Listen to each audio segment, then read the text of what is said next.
اپنے جاننے والوں کے سامنے بولنا بڑا مشکل لگتا ہے. مجھے عادت ہے میں جب اپنے کلاس دے رہی ہوتی ہوں تو میں اکیلی ہوتی ہوں اور وہ سننے والے بعد میں سن رہے ہوتے ہیں. اب کیونکہ میں جانتی ہوں تو اللہ سبحانہ تعالیٰ آسانیاں کرے ہم لوگوں کے لیے. سب سے پہلے تو میں آپ کو چھوٹا سا ریمائنڈر دے دیتی ہوں کہ نبی صلی اللہ علیہ وسلم نے فرمایا تھا کہ جس جگہ پہ اللہ سبحانہ تعالیٰ کا ذکر ہوتا ہے تو کچھ فرشتے دنیا میں ایسے ہیں جو اللہ سبحانہ تعالیٰ نے صرف اس لیے رکھے ہیں کہ وہ وہاں پہ جمع ہونا شروع ہو جاتے ہیں. کیونکہ ہم فرشتوں کی آواز نہیں سن سکتے, ہم دیکھ نہیں سکتے نا, تو وہ پکارتے ہیں دوسرے فرشتوں کو کہ یہاں پہ اللہ سبحانہ تعالیٰ کا ذکر ہو رہا ہے. جہاں جہاں بھی ذکر ہوتا ہے اور وہاں پہ وہ فرشتے جمع ہونا شروع ہو جاتے ہیں اور آسمان دنیا تک پہنچ جاتے ہیں. سبحان اللہ. اور وہ پتہ کیا کرتے ہیں, وہ جو لوگ اس محفل میں ہوتے ہیں نا ان کے لیے مغفرت کی دعائیں کرتے ہیں. آپ لوگوں کے دل میں کوئی بھی دعا ایسی ہے جو آپ کو ہے کہ مجھے یہ دعا میری قبول نہیں ہو رہی ہے, میں نے مانگنی ہے, آپ اپنے دل میں ساتھ ساتھ دعائیں مانگتے رہیں کیونکہ ایسی محفل میں فرشتے ہوتے ہیں. سب سے پہلے تو آپ لوگوں کو, فیملی کو, دادی کو, ماں کو, باپ کو, دادا, اللہ سبحانہ تعالیٰ ان کو درجات بلند کرے, وہ وہاں پہ بھی خوش ہوں گے. پھوپھیاں, نانی, نانا, سب کو, پوری فیملی کو اللہ سبحانہ تعالیٰ بہت مبارک کرے اور یہ بچہ آپ لوگوں کی آنکھوں کی ٹھنڈک بنے. آمین سما. مجھے نہیں پتا ایسا بوائے یا گرل, پر میں بچے ایسا گرل نا تو اچھا, اللہ سبحانہ تعالیٰ وہی آنکھوں کی ٹھنڈک بنا کے رکھے. آمین. سب سے پہلے تو یہ کہ روبا کے لیے میں یہ کہوں گی کہ جب اللہ سبحانہ تعالیٰ اتنی پیاری نعمت عطا کرتا ہے نا تو ساتھ اتنی بڑی بڑی ذمہ داریاں آ جاتی ہیں.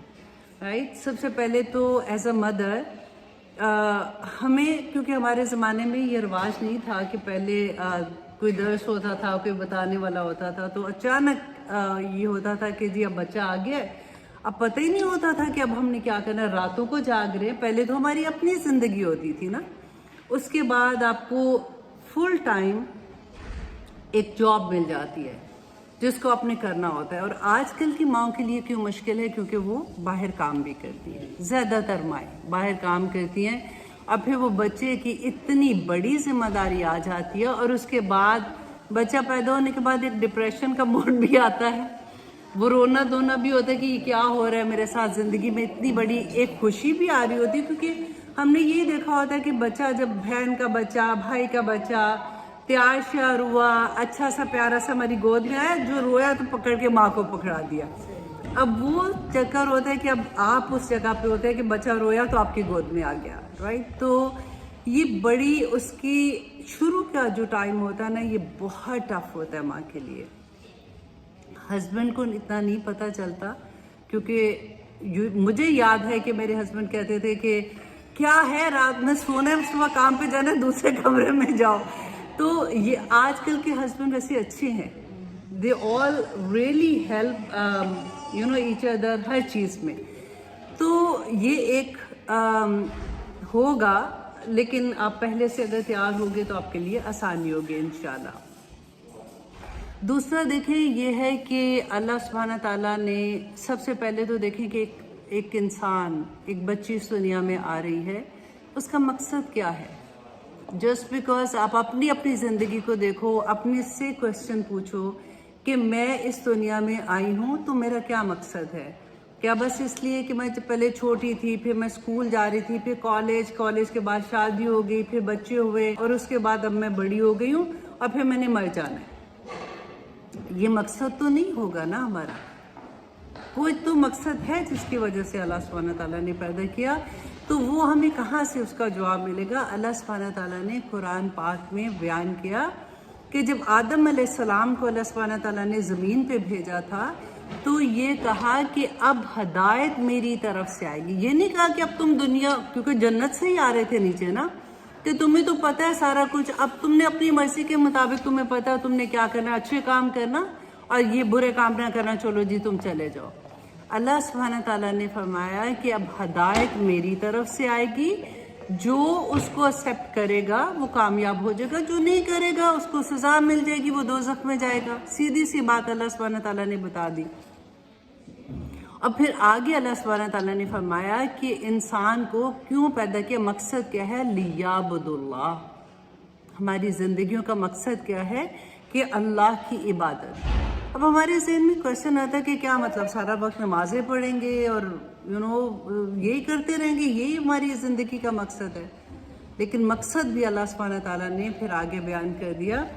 اگر دیکھیں ہم کھانا پکاتے ہیں، گھر کی صفائی کرتے ہیں، بچوں کو دیکھتے ہیں، ماں کو مسکرا کے دیکھتے ہیں، ہر چیز جو ایک مومن اللہ کی حدود کے اندر رہ کے کرتا ہے وہ عبادت ہوتی ہے. لیکن ہمیں یہ پتہ ہونا چاہیے کہ کیا ہم دیکھیں نیکی تو پھر کافر بھی کرتا ہے، مشرک بھی کرتا ہے، ہر کوئی نیکی کرتا ہے نا.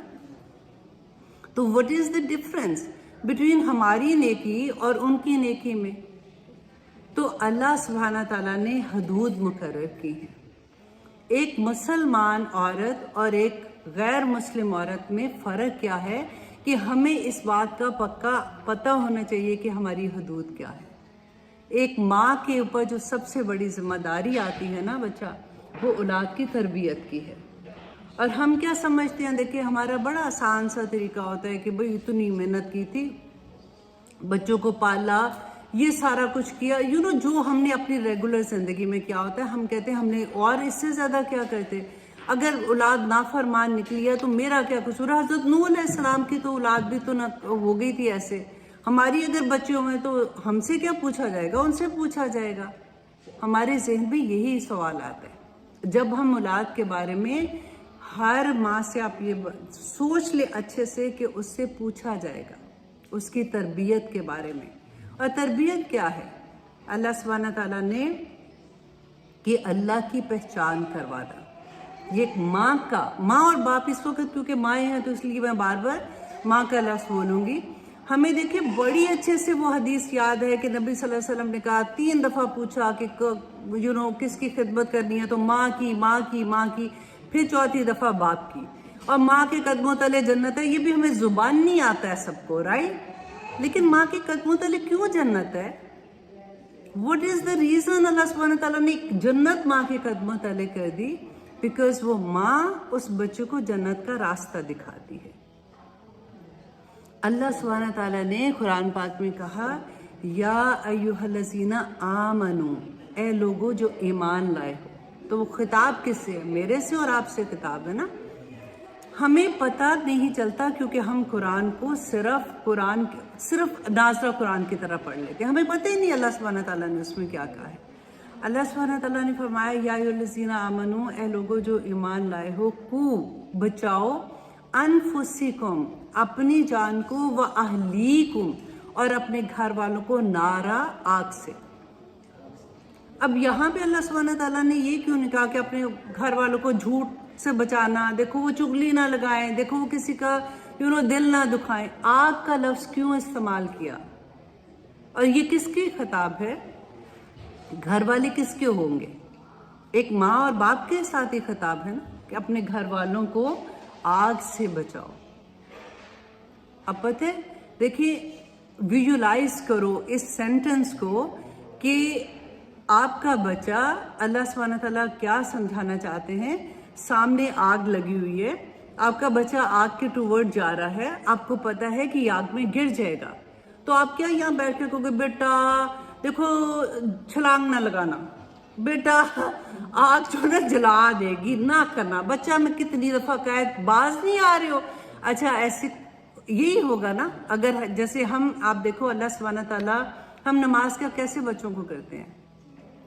اگر کہتے ہیں، بہت سی مائیں تو کہتی بھی نہیں ہیں، بہت سی مائیں تو خود بھی نہیں پڑھتی ہیں، ان کو خود نہیں پتا کہ ان کی زندگی کا مقصد کیا ہے. تو ہم کیا ایسے بچوں کو کہیں گے کہ بچہ نماز پڑھی کہ نہیں پڑھی، بیٹا پڑھ لینا نا، دیکھو آج نہیں نہ پڑھی، کتنی بری بات ہے.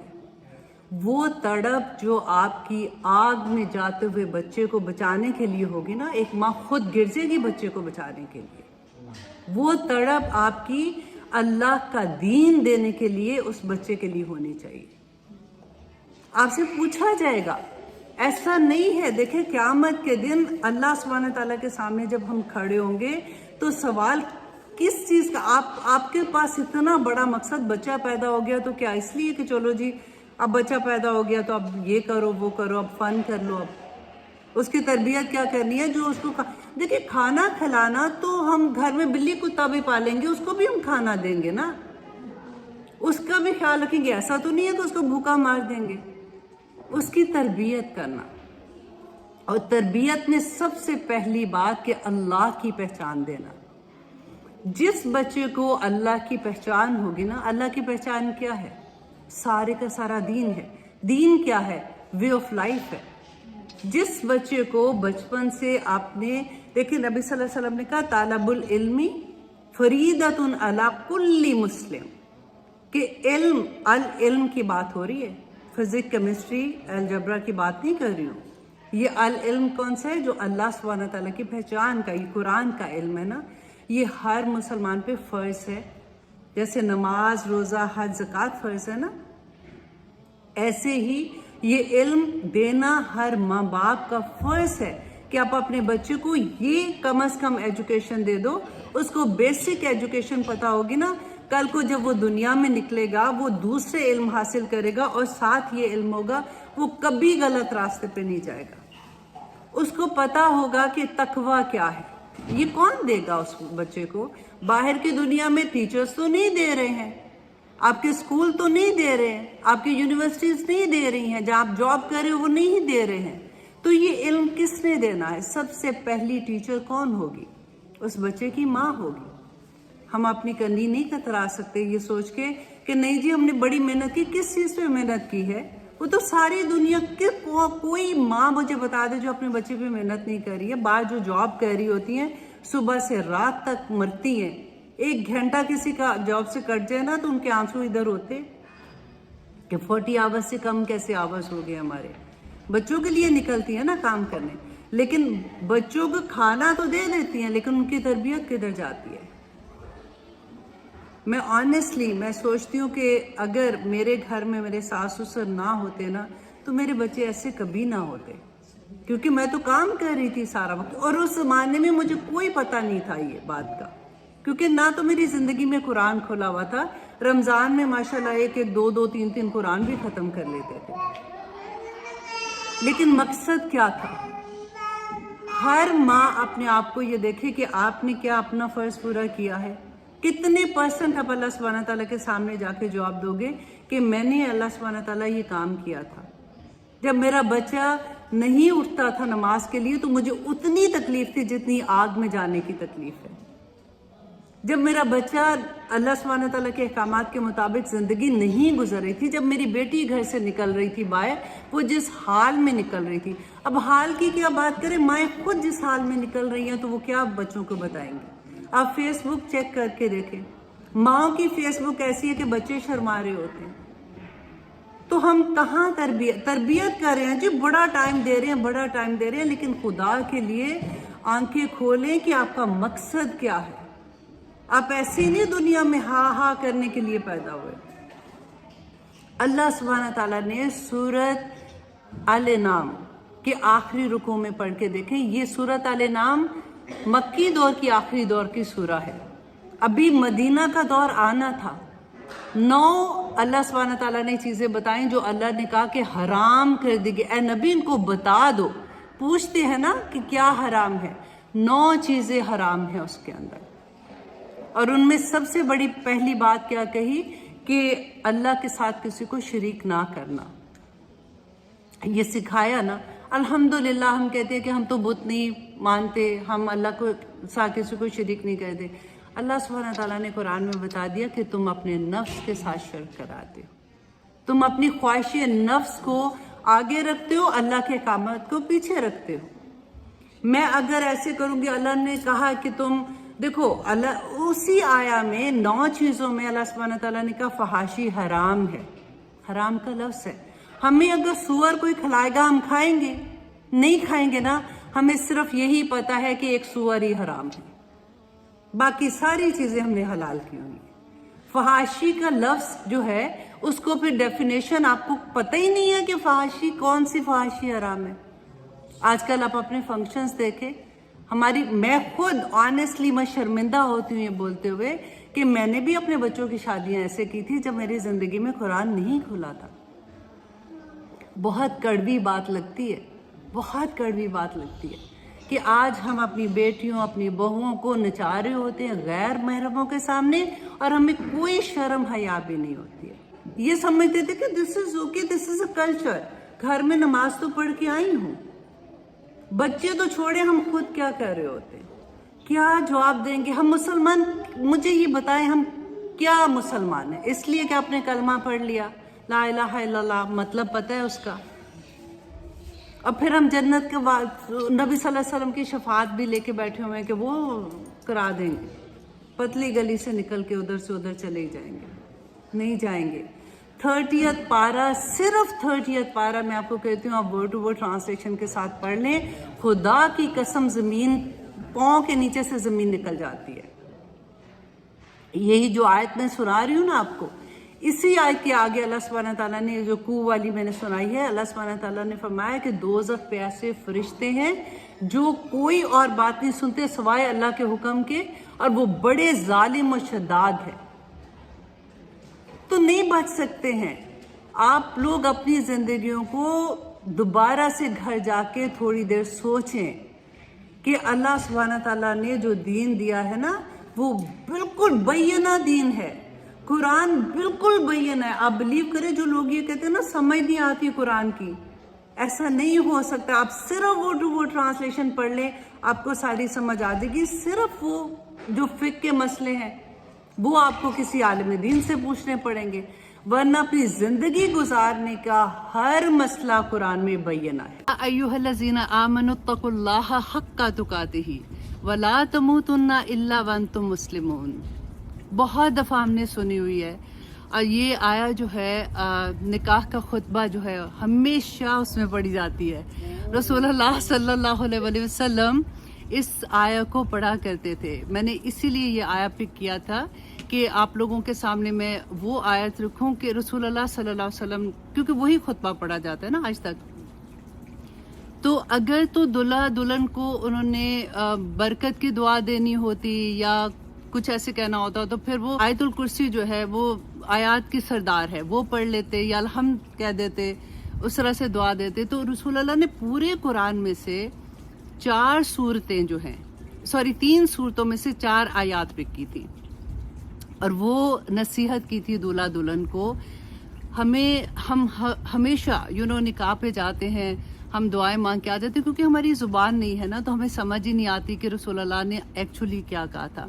تو آج میں نے یہ سوچا کہ ہم نے بہت دفعہ پڑھا ہے, ہمیشہ ایسی جگہوں پہ ہم یہ کہتے ہیں کہ اللہ سبحانہ تعالیٰ نے فرمایا کہ عورت جو ہے وہ مرد کا لباس ہے, یاد ہے ہم لوگ یہ بات کرتے ہیں.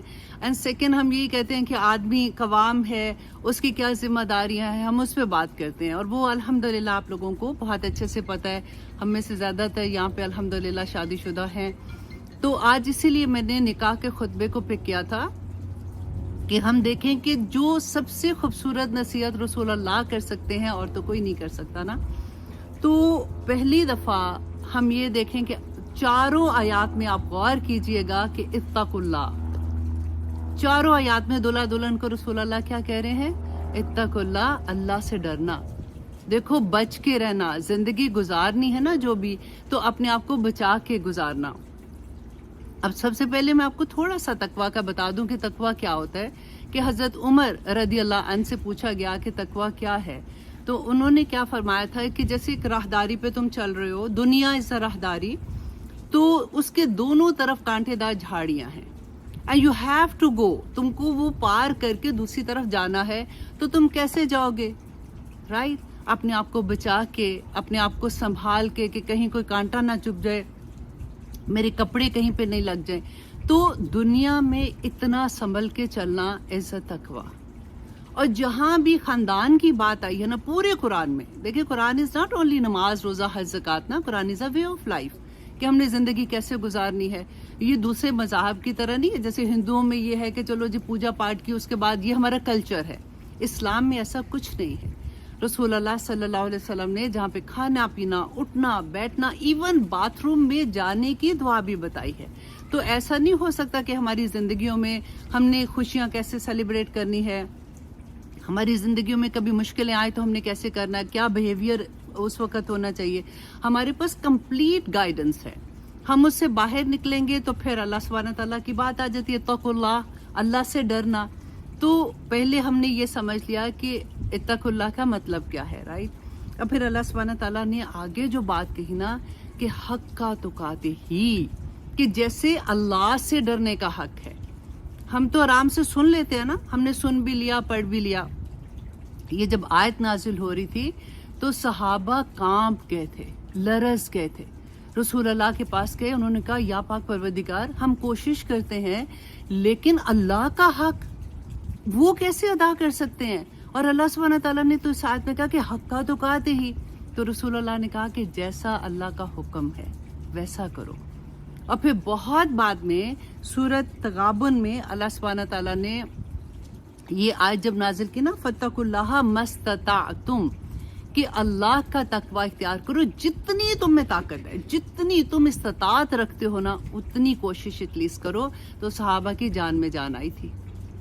تو سب سے پہلے ہم یہ دیکھیں کہ اللہ سبحانہ تعالیٰ نے یہاں پہ جو اس آیت میں کہا، تو رسول اللہ نے دو فیملیز اکٹھی ہو رہی ہے نا، اور دلہا دلہن اور دوسری فیملی دونوں کو یہ نصیحت کی کہ دیکھو جب تم باہر ہوتے ہو، لوگوں کے سامنے ہوتے ہو، ہم میں سے ہر ایک کو پتہ ہے کہ ہماری ایک اور شکل ہوتی ہے، ہمارا ایک اور بیہیویئر ہوتا ہے. لیکن جب تم اکیلے گھر میں ہوگے نا تو یہ یاد رکھنا، اتقوا اللہ، اللہ از واچنگ یو. کیونکہ اللہ سبحانہ تعالیٰ نے یہ جو رشتہ نیا بنایا ہے نا اس کے بارے میں سوال ہوگا. دولہا دلہن دونوں کو یہ کہا جا رہا ہے کہ اتقوا اللہ، اور پھر وَلَا تَمُوتُنَّ إِلَّا وَأَنْتُمْ مُسْلِمُونَ، اور دیکھو مرتے دم تک مسلمان رہنا. کیا مطلب ہے اس کا؟ سبمیشن ہے نا اسلام تو، کہ اب نئی شادی ہو رہی ہے، خوشیاں گھر میں آ رہی ہیں، اتنی دعائیں مانگ مانگ کے ماں باپ اس رشتے کے لیے کوشش کرتے ہیں. اب اللہ سبحانہ تعالیٰ نے خوشی دے دی، اور اللہ سبحانہ تعالیٰ کو انسان کا پتہ بھی ہے نا کہ دیکھو اب تم نے مرتے دم تک تمہاری زندگی میں جو خوشیاں اور غمیاں آنی ہیں، وہ جو گائیڈنس تمہارے پاس ہے تم نے ویسے کرنا ہے. ایسے نہیں ہوگا کہ اب تمہیں خوشی ملی ہے تو تم ایسے کام کرو جو اللہ کی نافرمانی کے کام ہے. وہی خوشی جو تمہیں اللہ سبحانہ تعالیٰ نے اتنی دعاؤں کے بعد دی ہے، اتنا رحم کیا ہے، اسی میں تم اللہ کی نافرمانیاں کرنا شروع ہو جاؤ. دیکھو مرتے دم تک اللہ کا سبمیشن کرتے رہنا، پہلا حکم اللہ سبحانہ تعالیٰ کا دلہا دلہن کو کیا مل رہا ہے. اور اس کے بعد اب دیکھیں کہ سیکنڈ آیا جو ہے وہ سورت، اب یہ جو میں نے پڑھی تھی نا یہ تھی سورت آل عمران کی آیت نمبر 102، اور دوسری جو آیا ہے وہ ہے سورت النساء کی آیت نمبر 1، یا ایھا الناس اتقوا ربکم، کہ اپنے رب کا تقوی اختیار کرو. پھر وہی بات آ گئی، اتنی زیادہ آپ دیکھیں نکاح میں اتقو اتقو اتقو کہہ کے اللہ سبحانہ تعالیٰ نے کہا الذی، کیوں؟ الذی خلقکم من نفس واحدہ، کہ جس نے تمہیں ایک نفس سے پیدا کیا، وخلق منہا زوجہا، اور اسی سے تمہاری زوج، مطلب آدمی ہے تو بیوی، بیوی ہے تو آدمی، جیسے زوج کا لفظ استعمال ہوتا ہے نا. لیکن آدم علیہ السلام سے ان کی بیوی حوا بنائی تھی. وَبَثَّ مِنْهَا رِجَالًا كَثِيرًا وَنِسَاءً، تو اسی سے بہت سے آدمی اور عورتیں پیدا کر کے پھیلا دیے. اب یہ کہنے کی کیا ضرورت تھی؟ کین یو امیجن کتنی پیاری بات کہ اب دو خاندان مل رہے ہیں نا، تو ہو سکتا ہے دل میں کہیں آئے کہ ہم زیادہ بہتر، وہ ایسے، میں ایسے، رنگ و نسل کا فرق، زبان کا فرق، کلچر کا فرق، بہت سی چیزیں. اور بعض دفعہ یہ چیزیں بہت غلط طریقے سے ہو جاتی ہیں کہ ہم تو بڑے. تو وہاں پہ نصیحت کیا کی جا رہی ہے کہ دیکھو یاد رکھنا کہ تم ایک ہی آدم کی اولاد ہو. رسول اللہ صلی اللہ علیہ وسلم نے فرمایا تھا کہ عورت سے 4 وجوہ کی بنا پر شادی کرتا ہے کوئی بھی آدمی. نمبر 1 کیا کہ اس کی خوبصورتی، نمبر 2 اس کا مال، نمبر 3 اس کا حسب و نسب، اور نمبر 4 اس کی پرہیزگاری و تقوی. تو رسول اللہ نے کیا مشورہ دیا تھا کہ عورت کی پرہیزگاری دیکھنا، کیونکہ خطبہ جو آخری دیا تھا حجۃ الوداع کے موقع پر، تو رسول اللہ نے کیا فرمایا تھا کہ دیکھو تم میں سے کسی کو کسی پہ فضیلت حاصل نہیں ہے، نہ رنگ و نسل کی بنا پہ، کسی بھی چیز کی بنا پہ، سوائے تقوی کی بنا پہ. اللہ سبحانہ تعالیٰ نے جب تم ان کے پاس جاؤ گے تو اللہ نے تمہارا صرف تقویٰ دیکھنا ہے. تو وہی چیز اس میں بیان کی جا رہی ہے کہ تم ایک ہی آدم کی اولاد ہو، اس لیے ایسی کوشش نہ کرنا کہ میں زیادہ بہتر، میرے تو امی ابو ایسے تھے، اس گھر میں تو ایسے ہو رہا ہے، میرے گھر میں تو ایسے تھا، رائٹ. اور اس کے بعد اللہ سبحانہ تعالیٰ نے فرمایا واتقوا اللہ. دیکھیں ایک ہی آیت میں 2 دفعہ اللہ سے تقویٰ رکھنا، اللہ کا ڈر رکھنا، اپنے آپ کو بچا کے رکھنا. اور الذی تسالون بہ، کہ جس کے نام لے کر تم سوال کرتے ہو. یہ جو نکاح کا رشتہ بنا ہے نا، دیکھیں اس میں کیا ہوتا ہے، اللہ کے نام لے کر تم دونوں آپس میں جڑے ہو. دیکھو میری لاج رکھنا، بیسیکلی کہ اللہ کے نام کی لاج رکھنا، کہ تم اللہ کے نام سے ایک دوسرے کے ساتھ جڑے ہو. اور پھر اللہ سبحانہ تعالیٰ نے دیکھیں یہ غور کرنے والی بات ہے والارحام، اور رشتے ناطے نہ توڑنا. رشتے ناطے نہ توڑنا. اب یہ دلہا دلہن کو کیا کہا جا رہا ہے؟ رشتے ناطوں کا تو ان کو پتہ ہی ہے، ماں باپ تھے ان کے پہلے سے. اب جو نکاح ہو رہا ہے نا، آپ غور کریں کہ یہ حرمتیں قائم ہو رہی ہیں. پہلے ایک لڑکا لڑکی ایک دوسرے کے لیے اجنبی تھے، اب وہ ایک دوسرے کے میاں بیوی بن گئے، رائٹ. تو حرمت قائم ہو گئی. اب کیا ہوا کہ پہلے کیا تھا کہ ہمارے اسلام میں بھی یہی ہے نا کہ ایک باپ کی بیٹی سے نکاح نہیں ہو سکتا، حرام ہے.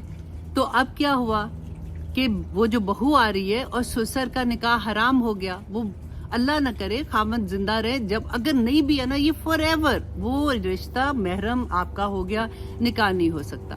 ماں جو ہے اس کو، اور داماد اگر گھر میں آتا ہے تو وہ رشتہ قائم ہو گیا، وہ محرم ہو گیا ایک دوسرے کے لیے. تو اللہ سبحانہ تعالیٰ یہاں پہ کیا سمجھا رہے ہیں کہ دیکھو ان حرمتوں کا خیال رکھنا، ان حرمتوں کو نہ توڑنا. اس میں بہت ڈیپتھ ہے، کیونکہ اللہ سبحانہ تعالیٰ کہہ رہے ہیں ان اللہ کان علیکم رقیبا، کہ اللہ سبحانہ تعالیٰ دیکھو نگہبان ہے، وہ دیکھ رہا ہے. تم سے پوچھا جائے گا. یہ جو نئے رشتے بن رہے ہیں، خاوند بیوی کا رشتہ، ساس سسر کا رشتہ، دیور جٹھانی کا رشتہ، یہ سارے رشتے جو ہیں ان کے بارے میں حقوق و فرائض ہیں. ایسا نہیں ہے اسلام نے تمہیں اوپن چھوڑ دیا کہ ڈو وٹ ایور، جو بھی کرنا ہے اتقوا اللہ، اللہ سے ڈرتے رہنا. جس طرح سے تم جو سسر ہے جیسے وہ اپنی بیٹی سے محبت کرتا ہے، باپ اپنی بیٹی سے، ایسے تم نے بہو سے پیار کرنا ہے کیونکہ بیٹی بن کے آئی ہے. اور ماں جیسے اپنے داماد سے پیار کرتی ہے، اپنے بیٹے سے کرتی ہے، اسی طرح سے تم نے داماد کو ایکسیپٹ کرنا ہے. اب تمہارا رشتے ڈفرنٹ طرح کے بن گئے. ایک پیدا ہوتے ہی رشتے بن جاتے ہیں، اور اب جب ہم تھوڑے بڑے ہوتے ہیں تو اللہ سبحانہ تعالیٰ پھر سمجھ کے ساتھ ہی یہ رشتے عطا کر دیتے کہ نو یہ حرمتیں قائم ہو گئی. کتنی پیاری بات ہے. اچھا جی، اب تیسرا ہم دیکھیں گے کہ سورت احزاب کی آیت نمبر 70 اور 71 نکاح کے خطبے میں یہ پڑھی جاتی ہے، جو یا ایھا الذین آمنوا اتقوا اللہ. پھر سے وہی بات، اے لوگو اللہ سے ڈر جانا، بچ جانا چیزوں سے، اللہ کی نافرمانیاں کرنے سے بچ جانا. کیونکہ اللہ کو پتا تھا کہ شادیوں پہ سب سے بڑی نافرمانیاں ہونی ہیں. دا مومنٹ شادی اناؤنس ہوتی ہے اس کے بعد سے جو چیزیں آپ دیکھو آپ کے سامنے ہیں. ہم لوگ ایک درس کر لیتے ہیں الحمدللہ، پھر بڑے خوش ہو جاتے ہیں. میں کسی کے بارے میں بات نہیں کرتی کیونکہ الحمدللہ میرے اپنے بچوں کی شادیاں ہوئی ہیں، تو اس وقت مجھے یہی لگتا تھا کہ آسمان سے جو آخری ستارہ ہے نا وہ بھی کسی طرح سے توڑ کے زمین پہ لے آؤں. اور کچھ نہیں احساس ہوتا تھا کہ یہ نہیں پتا تھا کہ نافرمانی کیا ہے، کیونکہ پتہ ہی نہیں تھا. اور ہم لوگ یہ سوچتے ہیں کہ میاں ساتھ ہیں، فیملی ساتھ ہے، بھائی بھی ہے، باپ بھی ہے، جو کچھ کر رہے ہیں سب کے سامنے وہ سب بگ ڈیل. اللہ سبحانہ تعالیٰ نے حدود دی ہیں، ہم آزاد نہیں ہیں. ہمیں آزاد کہا گیا ہے نا. انسان وہ آزادی وہی ہے کہ تم یہ راستہ لے لو یا یہ لے لو، یہ جنت کا راستہ، یہ شیطان کا راستہ بتا دیا. آزادی صرف یہی ہے.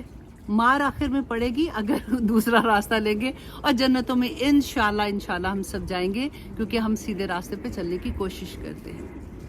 تو خدا کے لیے شادیوں پہ جتنی زیادہ ہم اپنی یہ چیزیں حرمتیں برباد کرتے ہیں، اللہ کی نافرمانیاں کرتے ہیں، وہی پورے نکاح کے خطبہ اس کے اوپر ہے. کیونکہ ہمیں سمجھ ہی نہیں آئی کبھی آج تک کہ ہمیں کہا کیا جا رہا ہے نکاح پہ.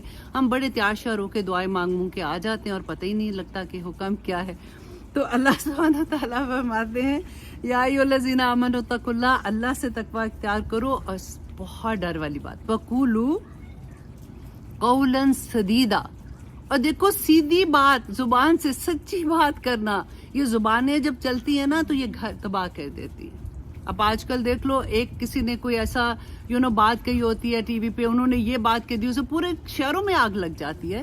تو عورت کی اگر زبان خراب ہے نا تو گھر میں آگ لگ جاتی ہے. رسول اللہ صلی اللہ علیہ وسلم نے فرمایا تھا کہ تم مجھے اپنی شرمگاہ اور زبان کی ضمانت دو، میں تمہیں جنت کی ضمانت دے دیتا ہوں. اور پھر رسول اللہ نے یہ فرمایا تھا کہ قیامت کے دن دوزخ میں سب سے زیادہ وہ عورتیں ہوں گی جن کی زبان خراب ہوگی.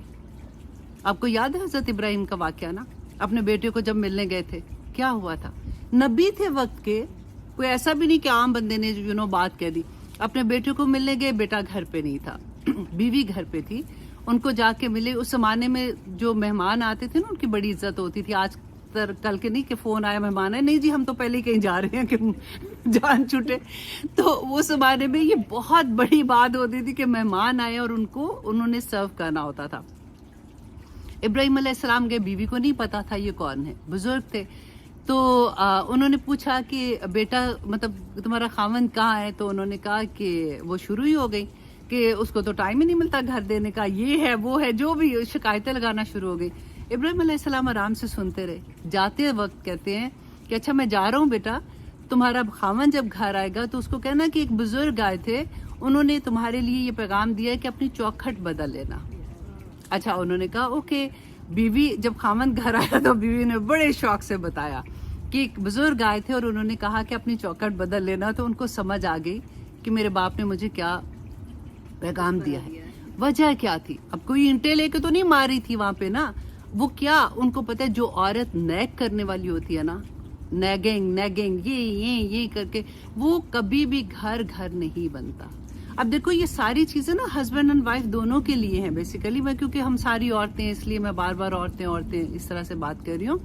تو گھر بنانا کیوں اتنا ضروری؟ کیونکہ نئی نسل آگے اس گھر سے بننی ہے نا.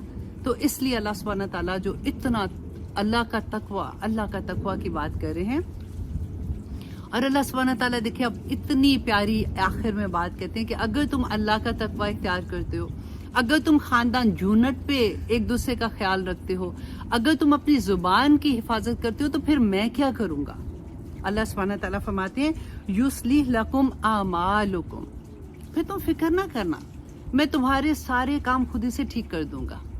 تمہاری جو اوپر پریشانیاں، غم پر ایسی چیزیں آ رہی ہیں میں سنبھال لوں گا، تم فکر نہیں کرنا. اور اس کے بعد وَيَغْفِرْ لَكُمْ، اور تھوڑی تھوڑی جو غلطیاں ہو جائیں گی نا رشتے نبھانے میں، فکر نہ کرنا، میں تمہیں معاف بھی کر دوں گا. کیونکہ تمہیں اس بات کا پتہ ہے کہ یہ یونٹ پہ کام کرنا کتنا مشکل تھا. اور اللہ سبحانہ تعالیٰ آخر میں فرماتے ہیں وَمَن يُطِيعِ اللَّهَ وَرَسُولَهُ فَقَدْ فَازَ فَوْزًا عَظِيمًا، کہ جس نے اللہ اور اس کے رسول کی اطاعت کی. اطاعت کیا ہوتا ہے؟ کہ جو اللہ کا حکم اور جو رسول اللہ کی سننا حدیث ہمارے پاس آتی ہے، اگر ہم دل کی خوشی سے اطاعت کہتے ہیں، ایسا نہیں کہ زبردستی جبرن بس ٹھیک ہے آپ مسلمان ہیں کیا کریں، نہیں، دل کی خوشی کے ساتھ. جس نے اللہ اور اس کے رسول کی اطاعت کی تو اس نے بہت عظیم کامیابی حاصل کر لی الحمدللہ. تو میں نے اس لیے سوچا تھا کہ آپ لوگوں کو میں نکاح کے خطبے کے بارے میں بتاؤں، تاکہ نیکسٹ ٹائم آپ جہاں بھی سنیں گے آپ کوشش کیجئے گا کہ جن کو نہیں پتا آپ یہ پیغام ان کو بھی پہنچا دیں، تاکہ انشاءاللہ اللہ سبحانہ تعالیٰ ہمارے گھروں کو سلامت رکھے اور ہمارے گھروں میں جو نئے رشتے بن رہے ہیں نا ان کو بھی سلامت رکھے. کیونکہ یہ بڑا مشکل مقام ہے. آج کل دیکھیں ہمارے زمانے میں، آج سے 50 سال پہلے چلے جائیں، میں بڑی عمریں نہیں بتاتی ہوں 50 سال کے یہاں تک ہی رکھتی ہوں. اس وقت کی بات کرتے ہیں نا تو ہم کہتے ہیں ہمارے زمانے میں ایسے نہیں ہوتا، آج کل دیکھو کیا ہو گیا. تو آج کل کچھ نہیں ہوا، ہماری پروڈکشن ہے جو ہم پیدا بھی نہیں ہوئے تھے نا، یہی بات.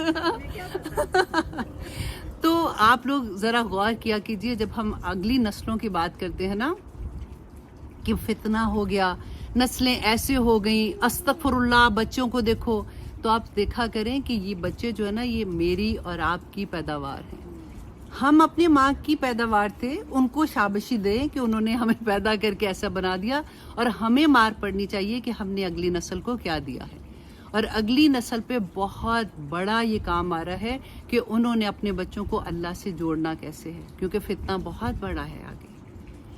اللہ اکبر. کیونکہ جب سے میں قرآن سے جڑی ہوں، آپ بلیو کیجئے کہ بہت سے لوگ ایسے تھے جو پہلے ایسی بات نہیں کرتے تھے، اب لوگ یہ سمجھتے ہیں کہ ان سے مشورہ لے لیں.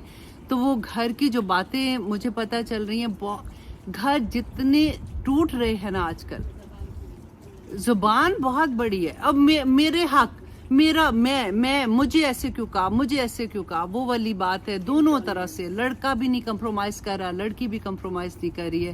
اس کی وجہ سے گھر نہیں، آنیسٹلی بس اللہ سبحانہ تعالیٰ سے دعا کرے کہ اللہ سبحانہ تعالیٰ، کیونکہ دیکھو ہم لوگ اپنے بچوں کو بتائیں گے نہیں، اور ماں باپ پتہ ہے اب ڈرتے ہیں. میں اپنی بھی بات کروں، ہم ایک حد تک بچوں کو کہہ سکتے ہیں، اس سے زیادہ بچے سنتے بھی نہیں ہیں، اور ہم نے شروع سے ان کو عادت بھی ڈال دی ہے. مام آئی نو، مام آئی نو. تو ماں بچاری ہے اوکے اب کیا کرے بیٹا، یہ میں نے تمہاری پوسٹ دیکھی تھی، نہ کرو نا ایسے. مام آج کل سبھی ایسے کرتے ہیں، اوکے اوکے نو پرابلم، اچھا بچہ بس تھوڑا سا خیال رکھے گا نا. ایسے ڈر کے بچوں کو کہہ رہے ہوتے ہیں.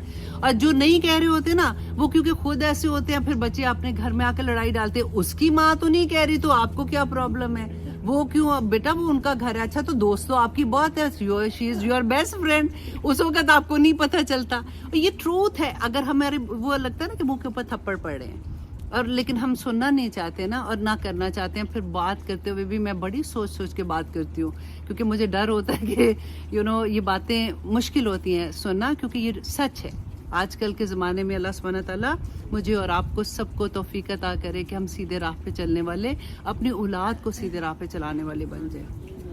اب چھوٹی سی دعا بھی کر لیتے ہیں نا. خوشبو آ جاتا ہے، پھر اور مزہ آتا ہے، اور اسپیشلی جب آپ کو اس کے میننگز آتے ہیں، پھر تو آپ اتنا انجوائے کرتے ہیں دعاؤں کو کہ آپ کو پتہ چلتا ہے. ادروائز تو آپ کو میننگ نہیں آتے تو آپ رٹا لگا کے جیسے طوطے کی طرح پڑھ رہے ہیں، آپ کو پتہ ہی نہیں کہ آپ مانگ کیا رہے ہیں.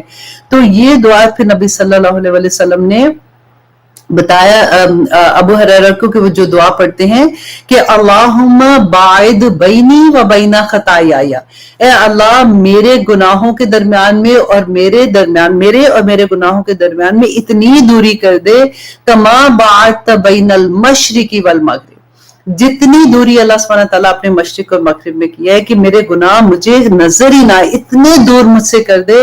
گناہ تو ہو جاتے ہیں انسان سے، اور پھر جب انسان توبہ کرتا ہے تو پھر کتنی خوبصورت دعا ہے کہ اللہم باعد بینی و بین خطایائی کما باعدت بین المشرق والمغرب، کہ جتنی مشرق و مغرب میں دوری ہے میرے گناہوں کو مجھ سے اتنا دور کر دے.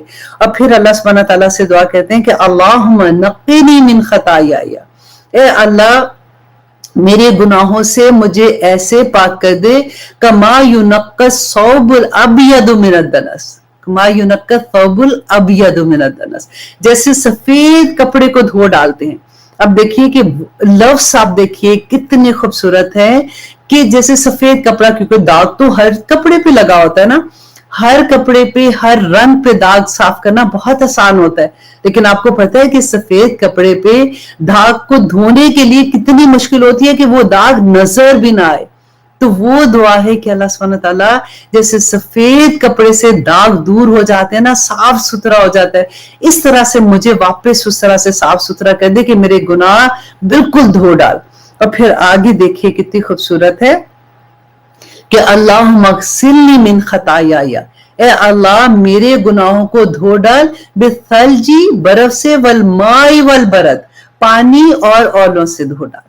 اب آپ ذہن میں یہ سوال آتا ہے کہ پانی سے تو چلو دھوتے ہیں چیزیں، اب اولوں سے اور برف سے تو ہم نے کبھی نہیں کوئی چیز دھوئی ہے. تو یہاں پہ دیکھیے کہ کیونکہ یہ ٹھنڈے ہوتے ہیں نا، ایکچولی تو پانی اسی سے بنتا ہے، جیسے برف ہوتی ہے، برف پگھلتی ہے تو وہ پھر پانی آبشاریں بنتی ہے اور پانی آتا ہے.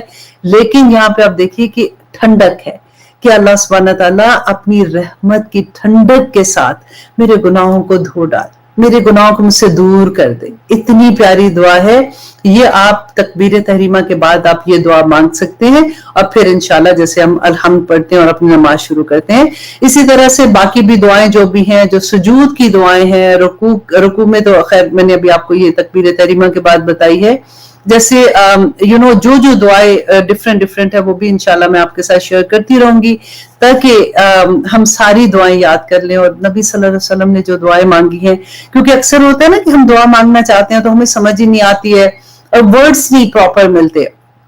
جیسے میں ہمیشہ یہ کہتی ہوں کہ میں اللہ سبحانہ تعالیٰ سے جب استغفار کی دعا کرتی تھی تو مجھے لگتا تھا کہ کیا میں ایسے مانگوں. تو جب میں نے آئی تھنک 5واں کلمہ تھا استغفر اللہ العظیم، اب آپ کو دیکھ لیجئے گا، کیونکہ اکثر یہ ہوتا ہے کہ جب بولنے کا ٹائم ہوتا ہے نا تو دماغ سے بالکل اعوذ باللہ من الشیطان الرجیم، شیطان بلا دیتا ہے. تو چوتھا کلمے میں جب ہم کہتے ہیں کہ یا رب العالمین میرے گناہ کو میں استغفار کرتی ہوں، ہر ظاہری گناہ سے، جو چھپے ہوئے ہیں، جو باطن میں ہے، سارے گناہ. اور یوزلی آپ اتنے، مجھے اچھا لگتا ہے کہ آپ میں سے کوئی نہ کوئی وہ پوری لکھ کے بھیج دیتا ہے، کیونکہ ڈیفینیٹلی ابھی ٹائم لگے گا تو آپ میں سے کوئی نہ کوئی یہ کلمہ لکھ کے بھیج دے گا. اور چھٹا کلمہ تو آنیسٹلی اتنا خوبصورت ہے، آپ آج اس کا ترجمہ دیکھیے گا. ایسے لگتا ہے کہ جتنی گناہ ہم سوچ سکتے ہیں نا، ان گناہوں کی معافی ہے اس کے اندر. اتنا پیارا ہے وہ کہ آپ اگر کیونکہ مجھے یاد ہے اسکول میں تو نہیں یاد ہوتا تھا، سب سے زیادہ ہمیں مار ہی اس میں پڑتی ہے، مار تو نہیں پڑتی تھی، مطلب ڈانٹ اس میں پڑتی تھی کہ چھٹا کلمہ، اور 5واں اور چھٹا کلمہ تو یاد ہی نہیں ہوتا تھا. باقی تو پھر ہم نے آسانی سے کر لیا، لیکن جب شعور آتا ہے بندے کو، وہ تب اس کو سمجھ آتی ہے ان کی میننگ کی. تو پھر میں نے جب اس کو یاد کیا تھا، مجھے یاد ہے بہت پہلے کی بات ہے، رمضان تھا، اور میں نے اس کا میننگ پڑھا جب، تو میں نے کہا اللہ اکبر، یہی تو میں اللہ سبحانہ تعالیٰ سے مانگنا چاہتی ہوں. اور میں نے سوچا کہ میں نے آج رات سونا نہیں ہے جب تک میں نے اس کو یاد نہیں کر لینا. میں پوری رات جاگتی رہی تھی اور میں نے یاد کر لیا تھا. تو اس لیے میں آپ کو بتا رہی ہوں کہ آپ بھی اسی طرح سے اس کو یاد کر لیجئے گا. بہت پیارے ہیں ان کے میننگس، آپ دیکھ لیجئے گا. تو اب اس کے بعد ایک اور حدیث تھی، بہت خوبصورت ہے. ایسی کلمات ہیں کہ نبی صلی اللہ علیہ وسلم نے کہا کہ مجھے حیرت ہوئی کہ آسمان کے سارے دروازے کھل گئے.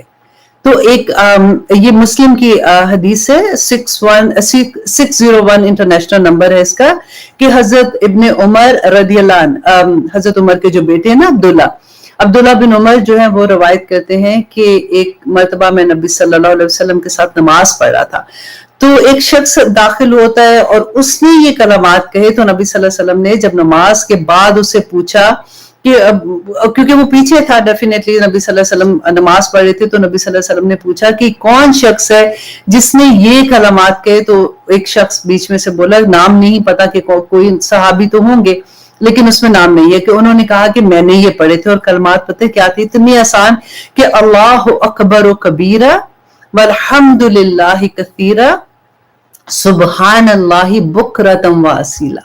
یہ کلمات پڑھے تھے انہوں نے.